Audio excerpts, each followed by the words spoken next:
On Headstrong, we are very pleased and proud to be partnered with the CBD brand, The Good Level. Now, I've been taking CBD for about 18 months to maintain my mental well-being, but it's been very difficult to find a brand that I can trust because there's so many faceless foreign brands out there and you're not sure what you're buying or how it's sourced. Luckily, I found two guys, Joe and Johnny, who have created this wonderful brand called The Good Level. What's so great about these guys is that they support British farming.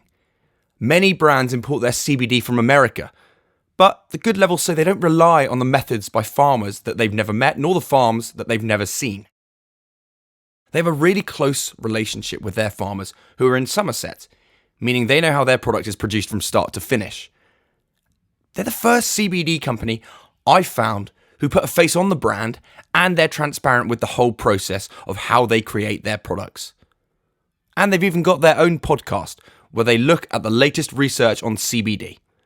To check them out, go to their Instagram at the.good.level and drop them a message if you want to find out more about CBD. And for 15% off their products, use Headstrong15 on their website for checkout.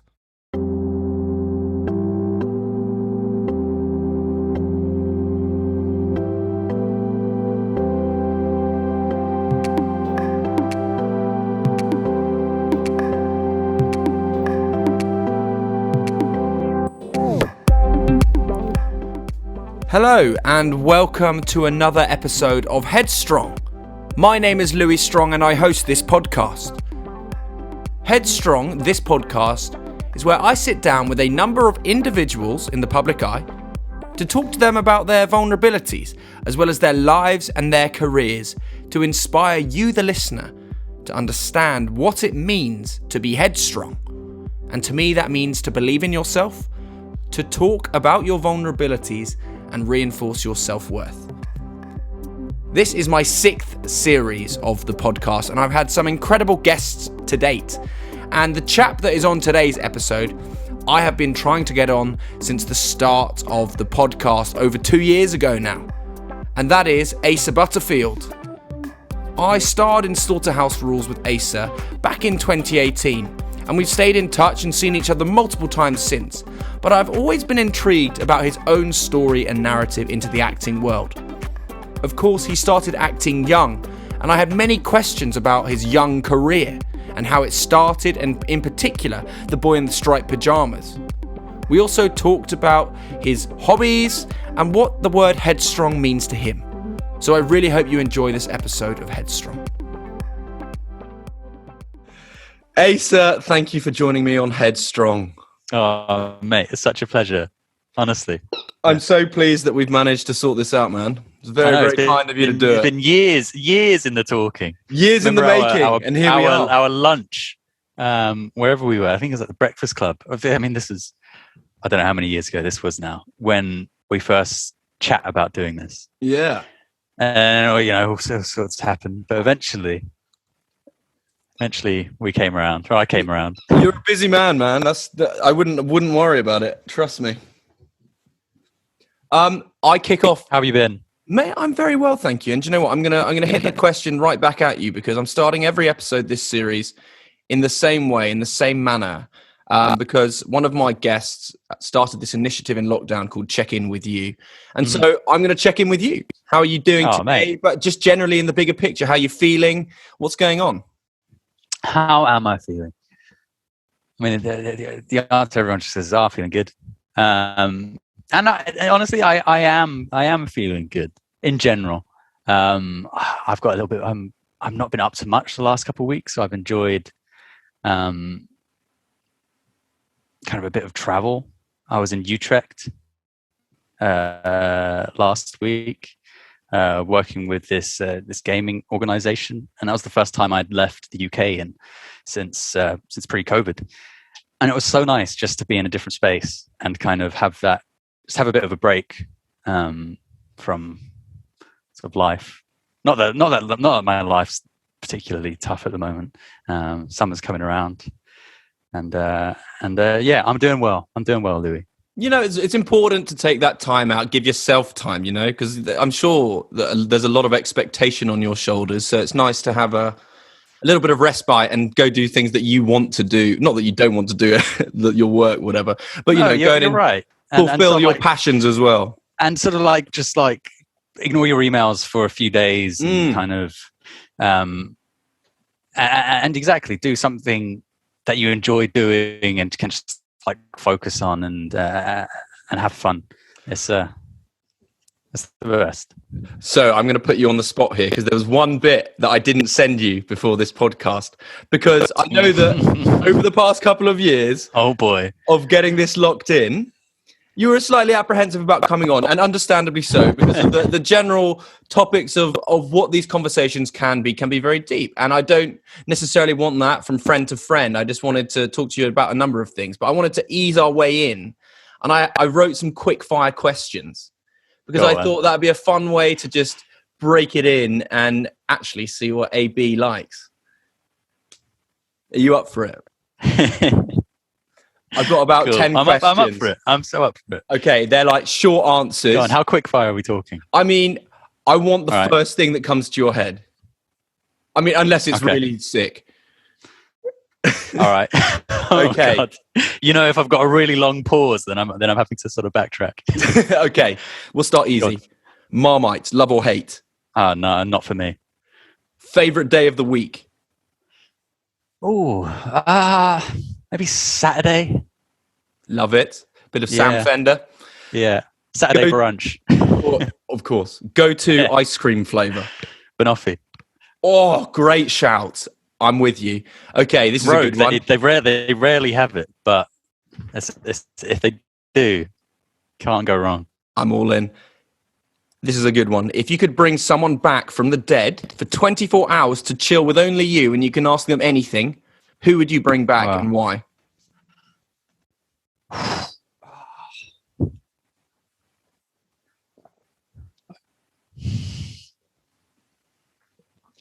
I don't know. That's tough. It is tough. I don't know. That is really tough. I think I'd have to take too long to answer that question. Maybe we'll come back to it. Well, we'll come back to it. Okay, what about then, if you could travel back in time to any time period, what would you choose? I mean, I'd kind of just love to see like dinosaurs. Yes, do you know what I called that? How cool would that be? It'd be cool to see sort of like the Battle of Hastings or something, but dinosaurs. You're never going to see that. But also, I'm never going to believe you if you come back. That's true. Okay. It's true. Celebrity crush growing up. Celebrity crush growing up. Who was my celebrity crush growing up? Did you have a poster on the wall? I don't even know. I never had a poster on the wall. My friend had a poster on the wall. Megan Fox. After watching the first Transformers, I think definitely added a couple years under my belt. All right. I don't know if you watch it, but favorite Harry Potter character? I have watched them. I was never a Potter. What are they called? The Potter heads, Potterites.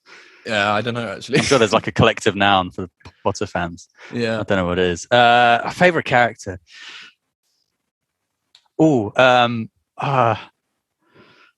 Possibly Snape. Do you know what? Great shout. I think it's got to be Snape. Yeah, definitely. Actually. All right. This will be very hard for you because you're a music man. Favorite song in the world right now?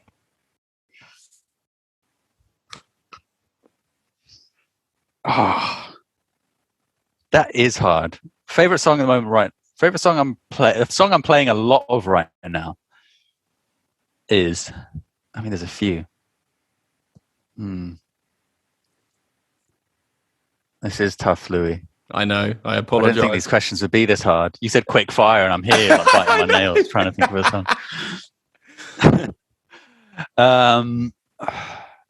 All right, I'll round it up for you. Favorite artist at the moment? Favorite artist? I've been listening to a lot of Wolfpack. Okay. They're an American group and sort of super funky. And their bassist is insane because I've been learning bass the last couple of years. You're a big bass man now. He's just on another level. Right. Yeah, I enjoy a little Final one the then. bass. For you, this is easy. What superpower would you have if you could have any in the world? Maybe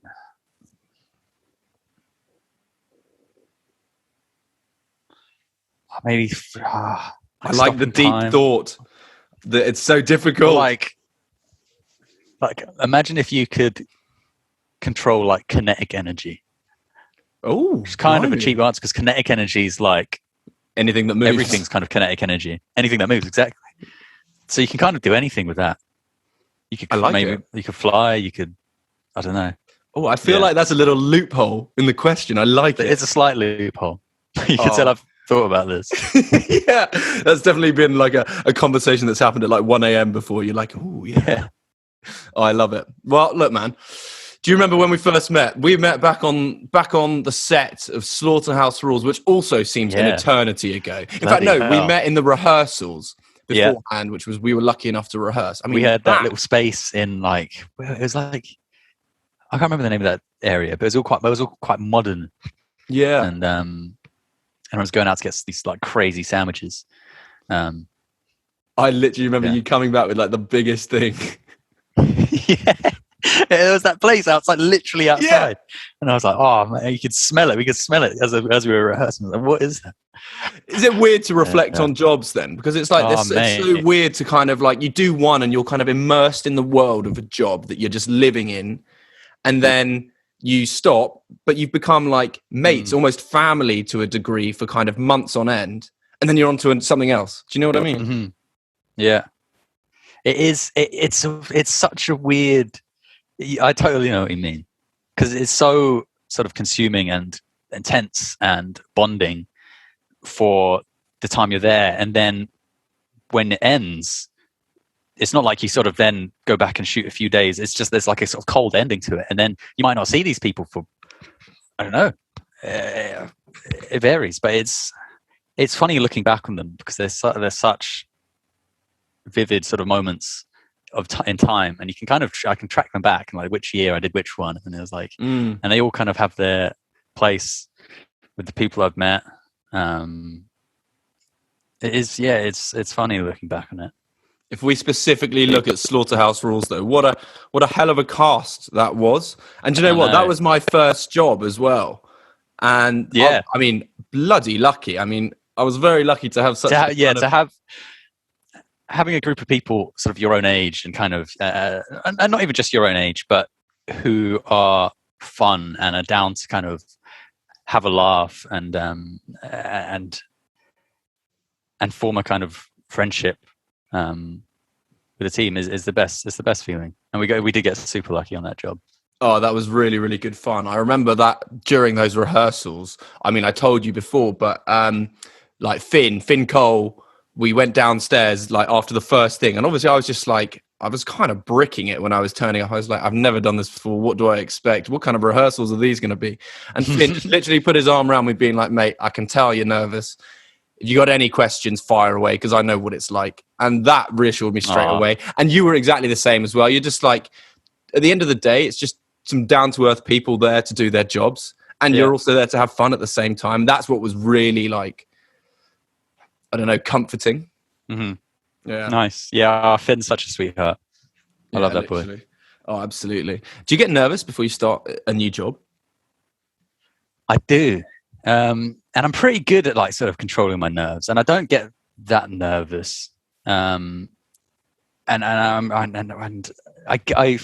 when it really it's literally just the night. It's like the night before my first day on set. I always get super nervous, and I often hardly sleep.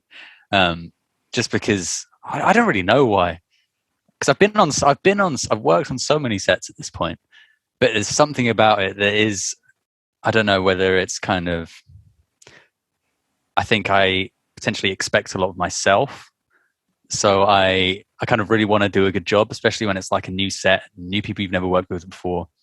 So I do get nervous, but then very quickly, I think once you just realize, okay, we're all here for the same reason, and and you just kind of fall into a rhythm, and then that totally dissipates. Yeah. And then I very rarely get nervous. I feel pretty comfortable on sets and in front of camera. No, of course. I mean, you've done it enough now to kind of know what to expect and what's coming, I suppose. But that like night before, do you do anything to like prepare yourself? Obviously, you do your prep for the show or whatever you're doing. But is there anything you do like to prepare for that? Because you say that you pile pressure on yourself, and that's fair enough. Is it the expectation that you put on yourself then, or what you think others expect of you?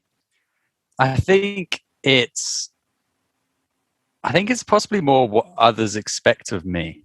I think, I don't know, it varies from job to job. But I don't know if I have a particular thing I do. I mean, I try and just kind of, it's nice if you can meet the people beforehand, whether it's the director or the other cast. Like often you have met them before the first day of shooting. Like that'd be wild if you'd never met anyone and just came in. The first thing you met the director was stepping onto set. So it's kind of, it's doing as much of that beforehand, kind of knowing what you're coming into is important. It's important for me, at least. No, definitely. So it's nice when you have something like Slaughterhouse, and we had that time to rehearse and meet everyone and kind of form those bonds. So when we came to actually being on set, we kind of were comfortable enough around each other that we could just like play with the scene and feel comfortable saying, all right, let's do it again, or this can be better, or whatever it is, and not feeling that nervousness of what can I say, what should I say, am I going to offend someone? Yeah, it's a really interesting point. And do you know what though, because I didn't know what to expect though going on to that first day of the actual shoot, and I remember we were shooting like, what was that, what were we shooting, what was the first I know day? exactly the scene because I will never forget it, because it was literally my first ever day on a set, and we were in the bunker. Simon was like covered in gunk. Hargreaves was on the thing with his rifle looking out the window. And I was like in floods of tears lying on Hermione, and we were trying to find a way out. And I was just like, God, this is so far through the film. I'm like, oh God, it's crazy for me to kind of think that that's how you do it. And then, but thereafter, as you say, just get thrown in at the deep end and then you're all right. Yeah. It's interesting. What was your favorite scene in that? In Slaughterhouse? Yeah. To film though, not to watch. What did you enjoy? I really enjoyed the scene with Simon and Tom where he comes in and then Hargreaves shoots him with the gun. I think that's like that's clearly close to where you were talking about. I thought that was a laugh to shoot. Yeah. All of the stuff kind of with like in the kind of dorm with all the people, and then the scene where we're getting all our weapons out together. Weapons check. Let's tool up. Remember that? Tooling up. Yeah. I was so gutted not to be in that. I was too busy being. I'm gonna have to bleep this. I was too busy being fisted by a Minotaur. Oh fuck! I remember that as well. And they'd rented out this huge field with like a lake and a marquee, and all of these people. Yeah, wow. What hell of an experience. And I will never, ever forgive you for taking that photo of me in my tunic with some trousers down my ankles with the sound man accessing me from behind. Reaching up. And I remember when you posted that and you just went, I'm so sorry already. Too good. But let's rewind time, because I can talk about jobs with you forever, and like it's very easy to talk about all your work, but ultimately I want to know, like, from a personal perspective, and this whole podcast is, I suppose, just like me asking questions that we've not had the chance to talk about. So it's just nice to have that kind of perspective. So I'm interested to know, with you, from your very early days, how you got into acting itself. What was your inspiration? Where did it come from? Did it stem from family, your own interests? I'm curious.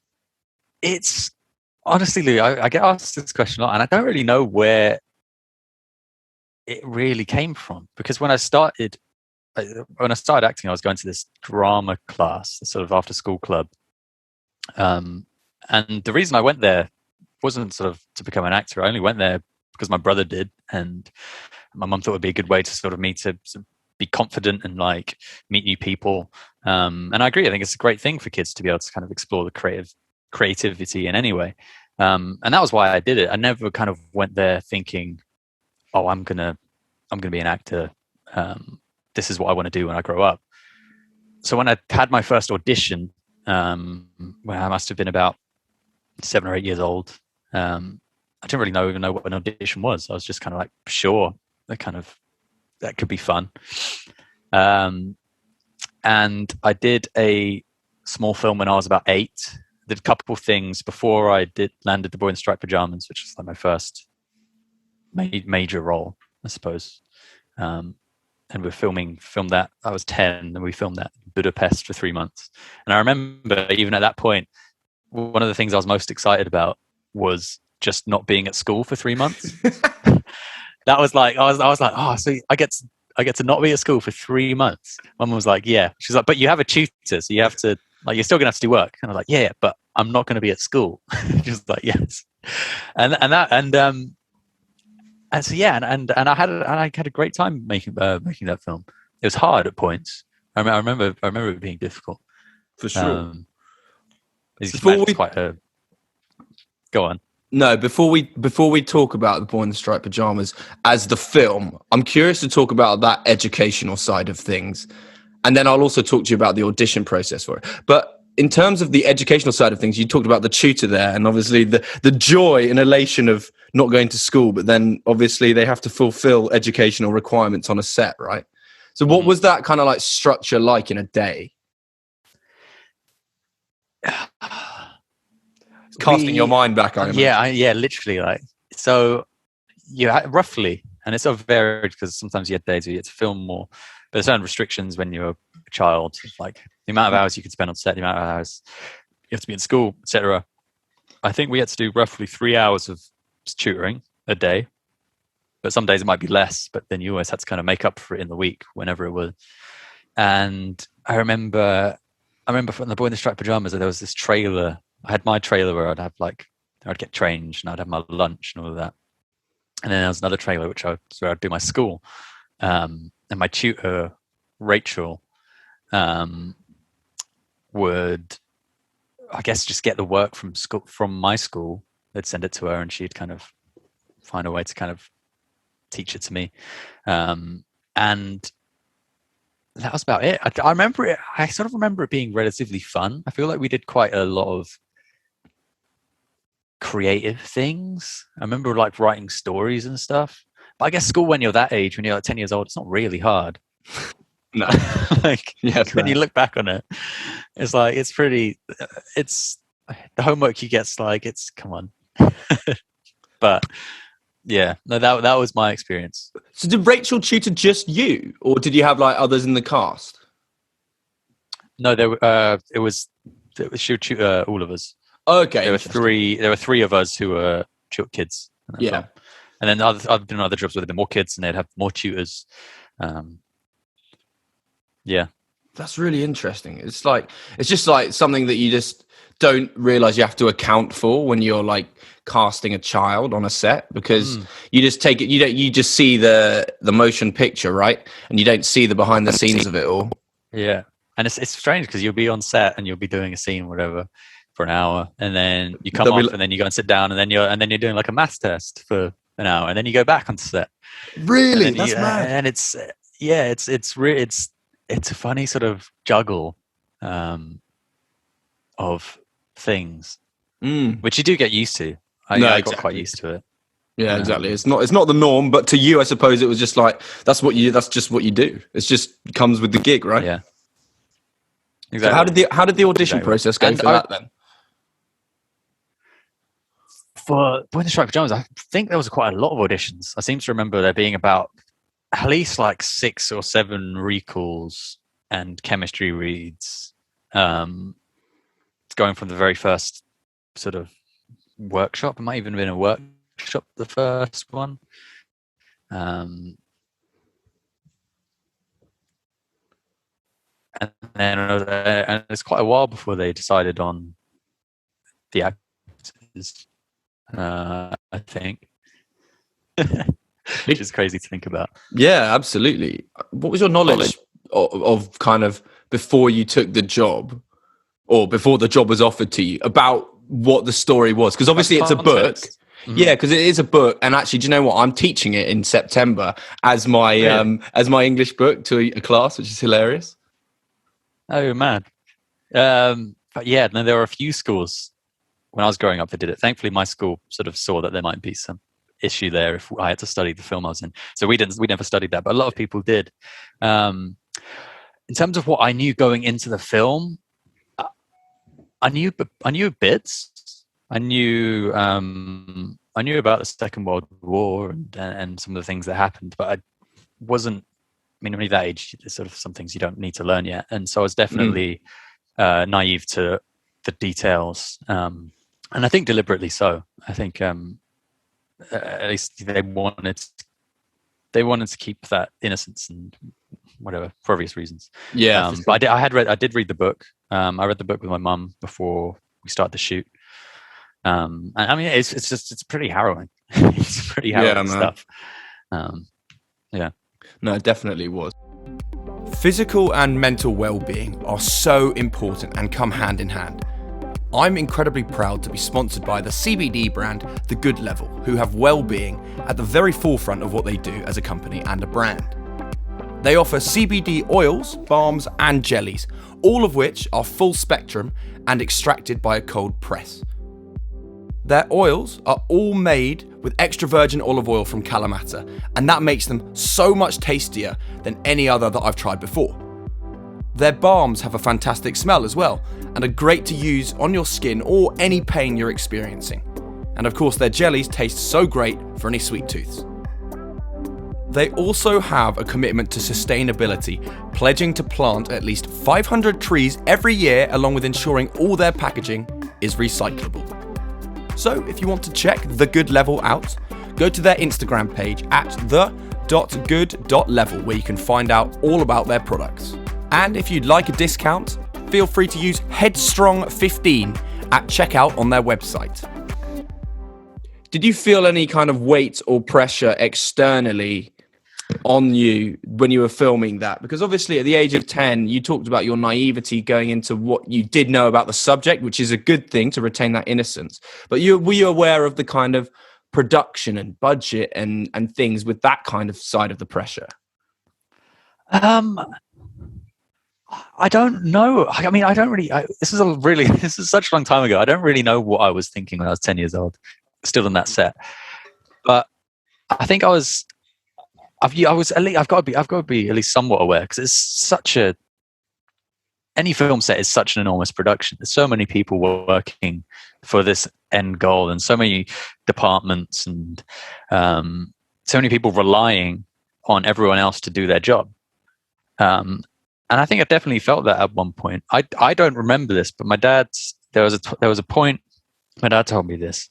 There was a point in the film where I was feeling ill. I think I had like a cough or something like that.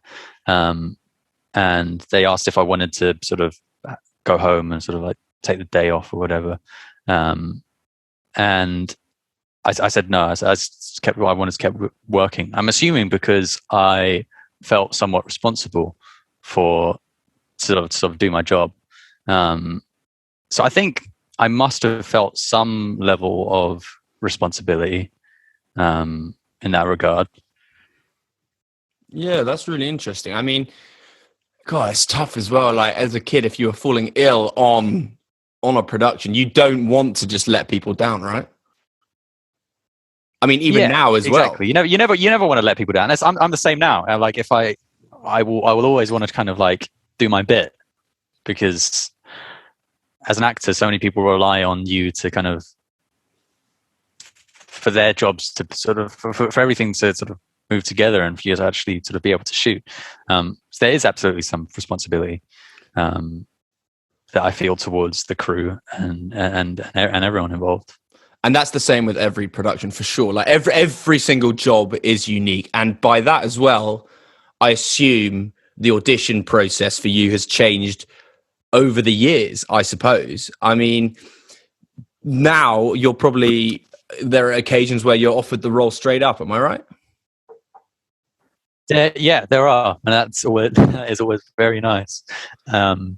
I don't. Yeah, it's totally changed. I mean, when you're younger, I think like the audition process in general has changed. Well, particularly after this year as well. After this year, everything's just self tapes or Zooms or whatever, and it was kind of going in that direction anyway.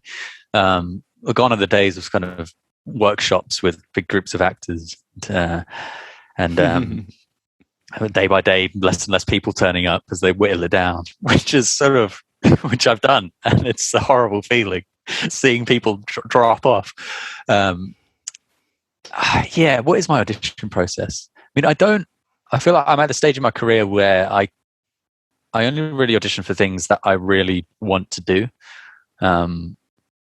which is nice because then I can be a bit more selective, and it means when I do an audition, I can put more time into it, because I always thought there's no point in doing an audition if you're not actually going to sort of really try and get it. Otherwise, it's a waste of an afternoon or a waste of a day.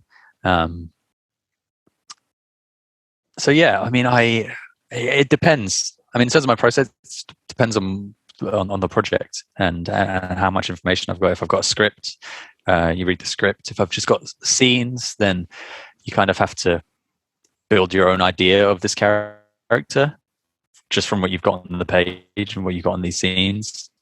I'll often work with my acting coach, Amanda Brennan, who I've been working with since before I did Hugo. And she's brilliant. I think having someone else look at a scene and just having another perspective and another eye on a line or whatever the scene is or the context is really helpful, because I often find I can get stuck in a particular way of doing something. And so it's nice to have someone else to kind of take you out of that and suggest other ideas. And then, yeah. Do you know what? I completely agree, though. It's so important to have a second eye, if not a third eye, etc. You know what I mean? Mm-hmm. Because I'm exactly the same when you just get stuck in something and you think you're doing it well or what you think could look the best. And, you know, I have Charlotte who helps me, and obviously she's no acting coach, but she'll tell me if it's shit or not. Not like shit, but like, no, try this way. And then I'll watch it back myself and I'll be like, well, why couldn't I think of that? But actually, you just need that extra person and a bit more insight. Yeah, absolutely. No, it's really important. Do you get off script first and then like build your character, or do you do it like build your character whilst learning it? I generally find the character first, and I'm quite lucky. I learn lines super quickly. So it's never, unless it's like a really long scene or like a monologue, where I then have to sort of think, okay, I've got to actually spend time learning this. But I often find just in reading the scene and finding the character, once I've done that enough, then I've kind of already learned the lines, and I don't necessarily have to dedicate time to that in particular, which is nice. And I'm really lucky because I know some actors really struggle learning lines. So that's fortunate. Yeah, that is quite fortunate. Yes. Yeah, I mean, what was the other part to your question? I feel like no, I don't know, but no, that's really interesting because, yeah, as you say, lots of actors do struggle with line learning. But I imagine because you've done it for so long now, you probably have a technique, or just like you don't even realize it's probably a technique, but it's the way that you do it now that is your process that it just works. Whereas some people will probably be the opposite way around, and they'll sit down and they'll go, right, let's learn the lines and then try it this way. Do you know what I mean? Yeah, I do. Yeah, it's different. Now, I mean, I'm talking to you. I think you recently wrapped Sex Ed 3, am I right? Series 3? Yes. Exciting stuff. Yeah. A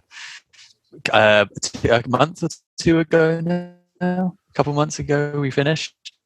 Oh, nice. Which is very exciting. Yeah. So to jump back, not allowed to say, but don't tell me anything. I'm not gonna let you spill the beans on anything. But I want to jump back to before Series 1 even started, because I was speaking to Alistair, who you're obviously well acquainted with, who plays the headmaster, and he was telling me about like his audition or casting process and like just casting in general for the show. And he seems to think that I think Connor was one of the first to be cast. I'm curious to know, did you audition for that, or was that an offer? This was I got sent the script for Sex Ed. We started shooting, and I remember it was I met with. It was an offer to meet the director and one of the producers after I'd read, I think maybe the first two episodes that had been sent. And I went and met with them, met with Ben, met with Sean, had sort of lunch, just chat about the show, and they sort of spilled a lot of their ideas, and they had this other kind of lookbook which they showed me, which, because it's such a visual show, and they had a really strong idea for what they wanted this show to look like, and what the kind of the other references that you associate with it, the colors and the setting, and the kind of humor, and they really just kind of, I think whenever you read a script, it's always so helpful to chat to the creators behind it, because there's so much more that isn't on the page, which is so hard to grasp and so hard to kind of anticipate until you hear what their plan is. And so to hear it from then, I was like, okay, this show really could be something cool. And after that, they offered me the role for Otis, which it was at a point in my career, it kind of came at the perfect time, because I was thinking it would be really nice to have something, sort of consistent job that I can come back to for a few years.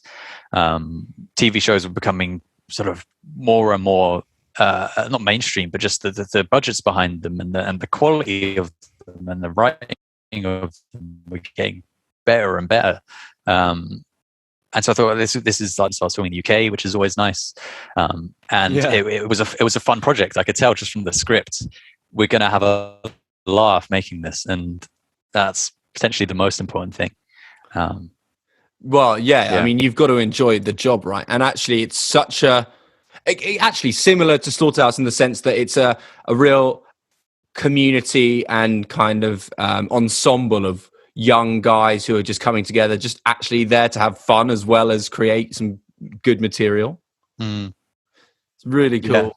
I mean, with the show as well, I mean, when you were shooting it the first time, were you aware of the potential exposure that it was going to have? Because I remember you doing some promo before it came out, and then all you guys were actually in Waterloo, and I remember on the billboards, and everyone was like, whoa, freaking hell, billboards in Waterloo. And I remember like there wasn't that big a push behind it, and then suddenly it just went boom. Yeah, it was. I don't think any of us really anticipated it. I mean, Netflix as a platform is obviously enormous, and it's global, and that itself is like quite astounding. But I think the show just hit this kind of zeitgeist of what people really wanted, and what people were kind of the kind of honest, funny representation of teenage life that really struck all of these really nice, slightly nostalgic tones. And it was amazing. The response was better than we could ever have hoped. And then because of that, as you said, like the exposure from the show on Netflix is unparalleled. And I'd had experience of it growing up as I've been working in various films, but for a lot of these actors, this was their first job. And to get catapulted into sort of Netflix stardom is, I can imagine for them, must have been like mind-bending. Like it's crazy. I mean, it is crazy to think that it was some of their first gigs to go like absolutely global. Like, as you say, you were probably one of the few really actually that had experience of that kind of exposure. Were any of them kind of looking to you or even spoke to you about that kind of thing? Because when it happened, I imagine like it's quite a daunting thing if you weren't expecting it particularly. You know, I'm thinking of like some of the bigger stars who where it was their first job. Did they kind of speak to you about it? We chat about, I mean, this, I guess you're right. I was definitely the most experienced of the kind of younger actors on set. And I do remember at points when we were filming, sort of, because it is, when you step onto your first film set, as you well know, and there's so many people and so many things going on and all of these kind of terms being thrown around, and it moves so fast. It's very easy to just kind of like get a bit lost or a bit kind of confused. And so I think I just try to reassure them, just like you guys are doing great. Just focus on what you're doing. Don't get caught up in all this other craziness that's going on around you, because everyone has like their own job. And so I think I helped at some points for them. At least I hope I did. Mate, you're so dumbing yourself down. I have no doubt that you were incredibly kind of useful and like someone to look for. It's reassuring as well to just see someone on a set who just knows what they're doing. And, you know, ultimately you don't want a big, I don't know, personality that's saying, doing this, getting their elbows out, saying, I want it done this way, this way, this way. You're a very like collaborative person in the sense that you'll work off other people's ideas. You're also self-aware of the fact that you're a cog in the big machine, and it's not just about the actors, you know what I mean? And I think you're very, from my experience of working with you as well, like you're very well aware of the bigger picture. I try and stay as like chilled out as possible on set. We're not obviously here to only talk about work though, because Asa Butterfield has a lot of hobbies, a lot of things to do, a lot of vibes going on. You love your music. In fact, do you remember on Slaughterhouse Rules, the jamming day when everyone brought in like instruments and stuff? I do remember that. That was wicked. That's so funny. Yeah, I do love a bit of music. I love a boogie. I've always played music growing up, ever since I was a kid, and still do now. Like me and my brother, we live together, but we've got a little sort of corner of the flat where we've got all our instruments, and I've got some keyboard, we've got a little drum kit, a couple guitars. So it's a really nice thing to, especially over lockdown, just get a bit lost in, and get better at, which is fun. Yeah. Do you enjoy music to like help switch off from like just like the outside world and like the just I guess your job as well? Do you kind of use music as a form of detachment? Yeah. I don't know whether I do it as an escape or more just kind of, I don't really know what it is about music that I enjoy. It's the immersive part as well that you like, I think. It's the immersive part of it. I enjoy noticing myself get better, and enjoy sort of playing a song and then coming back to it a few months later and being able to play it better. I love playing along to music. I love dancing. I love kind of, yeah, it's a fun thing to do with people. It's a nice sort of communal thing you can do, and you can create something with people that makes that sort of makes you feel a certain way. It's cool. It's sick. Yeah, music brings people together. Like it's one of the few things. In fact, I remember seeing a quote, like not even a quote, someone talking about music, and it's like you can play a song with people who don't speak the same language or from a different tribe, and it's the one thing that you can actually communicate through. And dance, like music and dance, you can just communicate through them without words at all, and it's great. Yeah, oh mate, I miss dancing. It's supposed to be the thing I miss the most. Really? Over lockdown, potentially. Have you ever done dance classes? No. Would you? Have I? Did I when I was a kid? No, I don't think I did. I'm just on my own vibe. Oh, come on. Would you ever take them? Would I? Yeah, that'd be cool. I'd love to imagine if you could tango really well. How sick would that be? Is that the genre you'd go for? If I were to learn dance, potentially. Like, I'm not going to learn to I do street dance and body pop.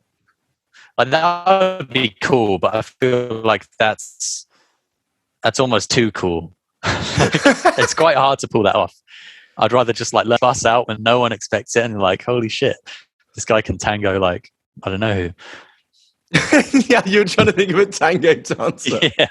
Yeah, I don't know. I don't know any. Oh my god! No, I tell you what, I love dancing as well. It's so nice.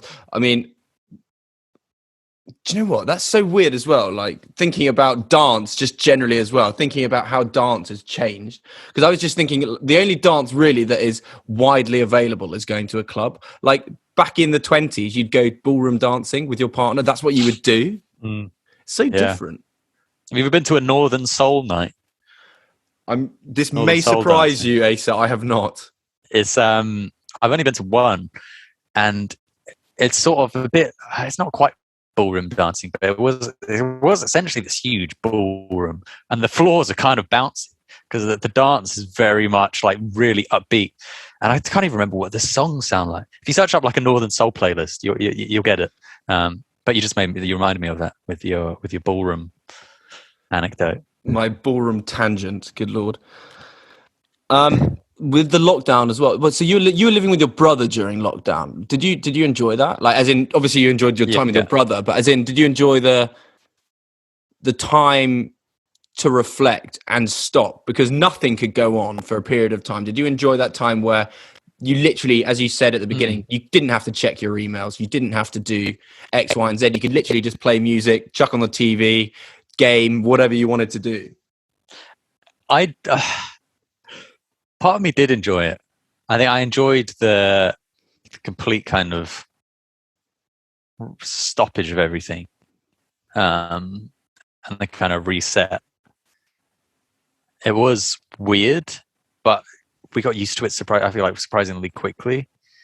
And I was lucky enough to have such a great setup here, living with my brother, and we're really close and we get on really well. And as you said, we have music, we had games.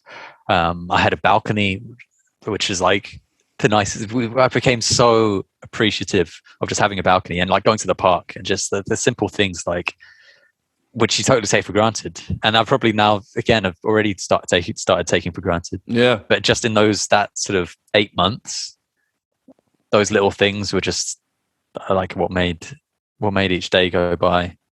And it was all right. Did you feel like you struggled at all? Like, as in like mentally? Because I know that I was slightly like, I mean, even now, because like it's still not even back to normality. And obviously I know that there's a far bigger picture than anything else that's going on, whatever. And I sympathize deeply with, everything and everyone that's had to go through any form of loss or experience close to it.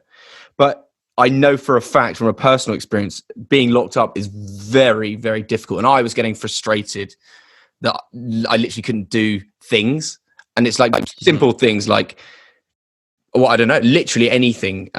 Seeing people, that's what I thrive off interaction, and I love seeing people, and that's very difficult. Yeah.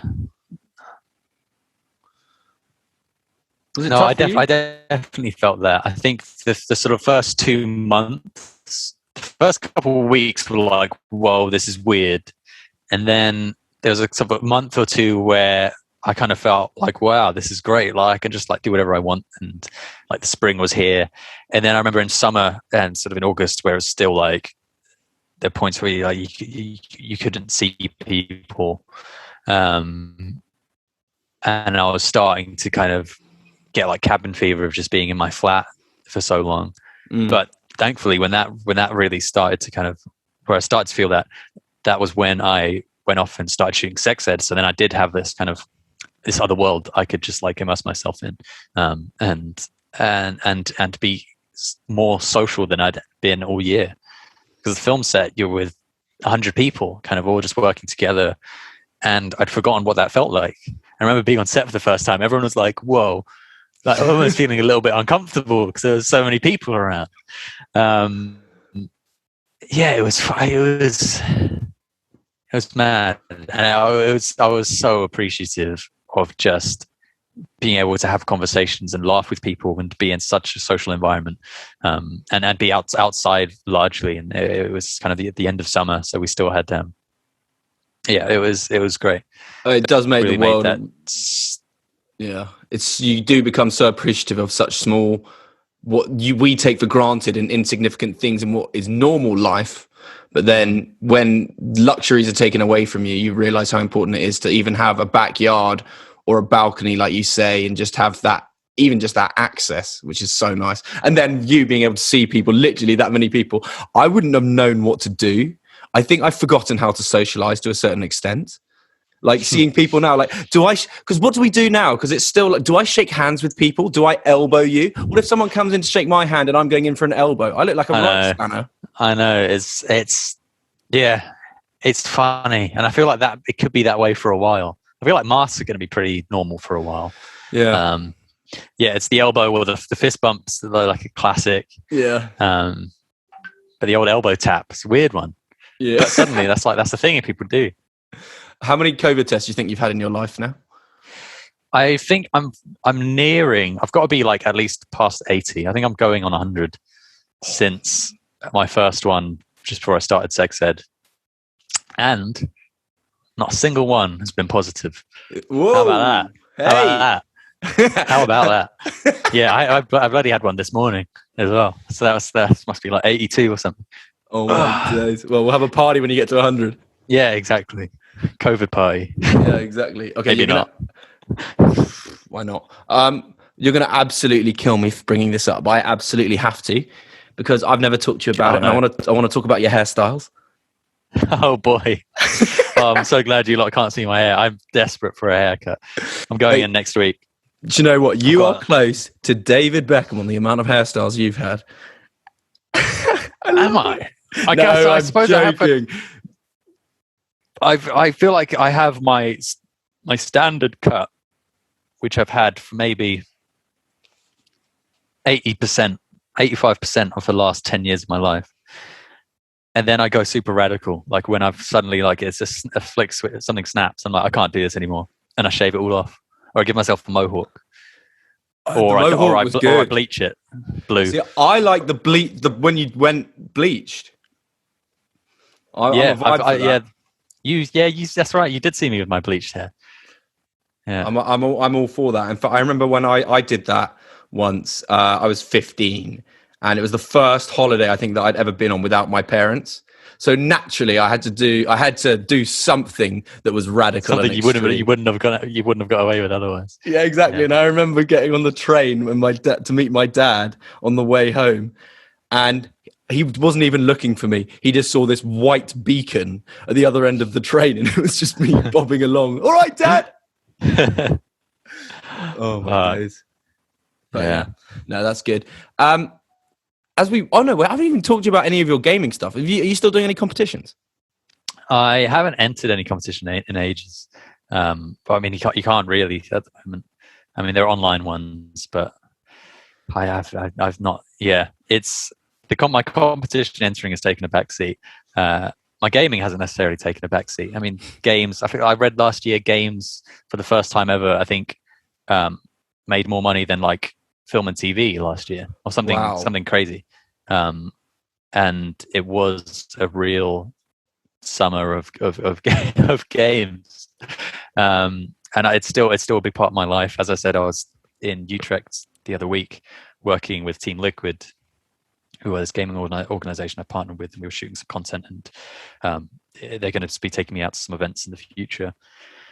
Because esports, which is, I don't know how much about esports you know, it's the sort of kind of competitive side of gaming and the kind of the professional side of gaming is something I've also been interested in since I was a kid and sort of a teenager. And the kind of, it's fascinating, like the things these guys, the amount of work these guys put in to be like the top 0. whatever percent of people who play this game, that you can make money playing it. I know, it's crazy money as well, isn't it? It's unbelievable. I remember like Sky Sports showing some of the Formula One, but like the online one. What was that? That's esports, isn't it? No, I'm not into the racing sim setup. Although saying that, I do have flight controls, like a joystick and throttle for like if I'm flying a spaceship on my computer. They're actually in my room somewhere. If I pan the camera around, you'd see like my nerd cavern that I'm actually in right now. Yeah, mate, it's a cool world. It's a really cool world, and it's just getting bigger and bigger. It's insane, the growth. It's a world that I do not know, but one I wish that I knew more of, because as you say, it's just forever expanding. It's unbelievable.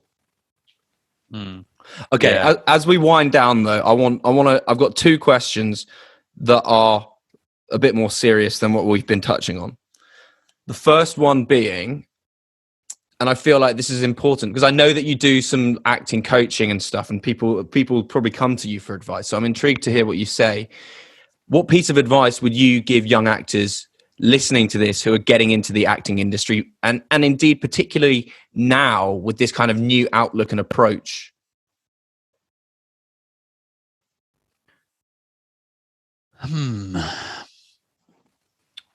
What would I say? I mean, I think this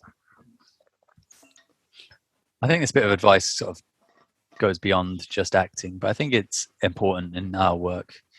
And I think it's particularly important over the last kind of year, and where people's mental health has struggled.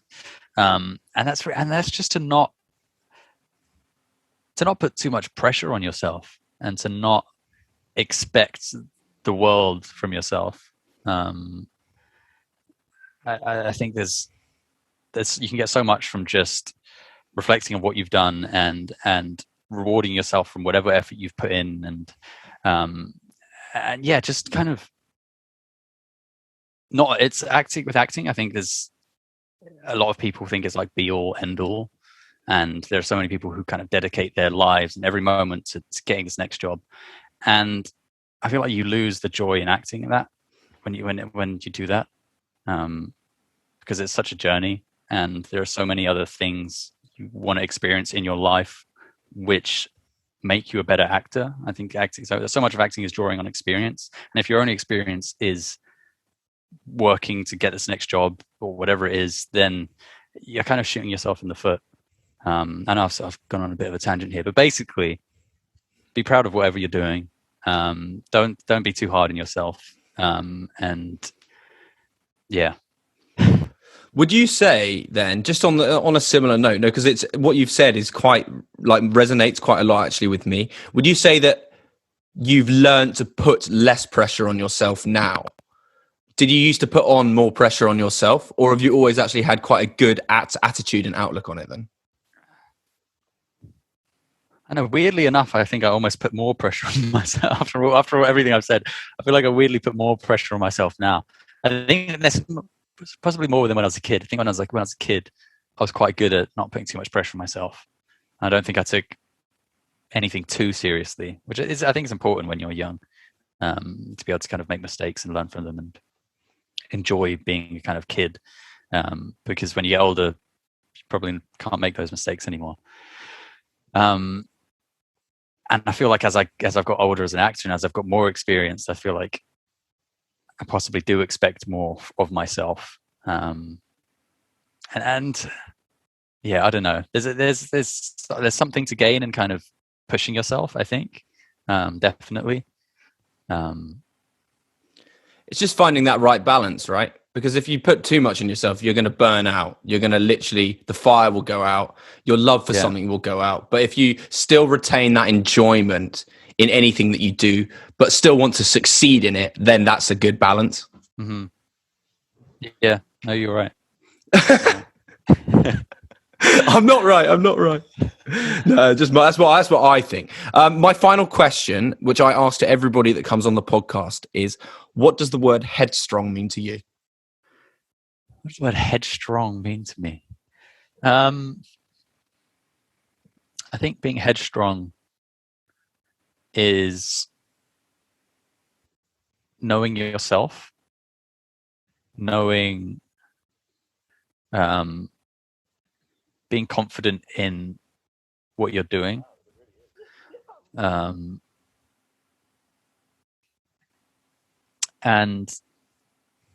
sort of like loving yourself potentially. Like, I'm not saying sort of putting yourself first, but in a way, taking care of your head, and therefore the rest of your body. I don't know. I think some people possibly have negative connotations with the word headstrong, like you can be sort of stubborn. But I think there's definitely merit in confidence in what you're doing and belief in yourself and belief in your beliefs, as long as you're not kind of, you haven't got your blinders on and you're not open to conversation.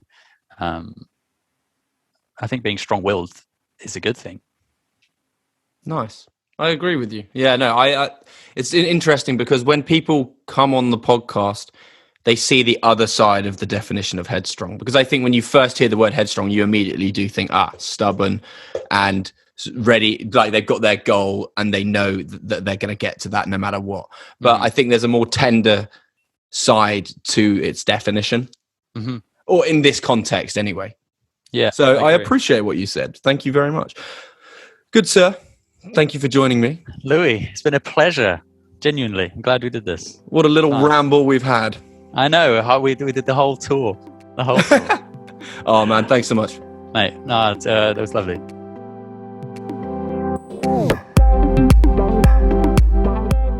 It's great to have teamed up with The Good Level, a British CBD company who share a similar ethos to that of Headstrong.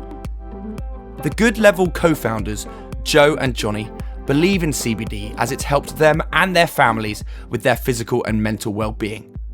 Whether that's using their balms to recover from physical exercise, or using their oils to manage stress and anxiety, or to get a better night's sleep. The Good Level has well-being at the very centre of their brand. As we've partnered up with them for this season, you can get a 15% discount off all their orders using Headstrong 15 at checkout. And if you're not sure about CBD yet, no worries. Joe and Johnny are always happy to chat and answer all your questions. You can contact them via their website or check out their Instagram at the.good.level. And that's Headstrong15 at checkout. And that concludes this episode of Headstrong with Asa Butterfield. I just want to extend my deepest gratitude to Asa. It was really kind of him to come on, and I think he was very open and very honest, and the podcast is very insightful. I hope that you enjoyed it yourself and you found it entertaining as well. If you have enjoyed this podcast, please do leave a rating and a review. That really, really helps. And be sure to share it with your family and friends. All that's left for me to say is thank you to you, the listener, for tuning in. And if this is your first time, be sure to go listen to a number of other episodes, including Simon Pegg, Ramesh Ranganathan, Denise Richards, Jane Seymour. There are a number of guests that I'm sure that you'll enjoy. Thank you very much for listening.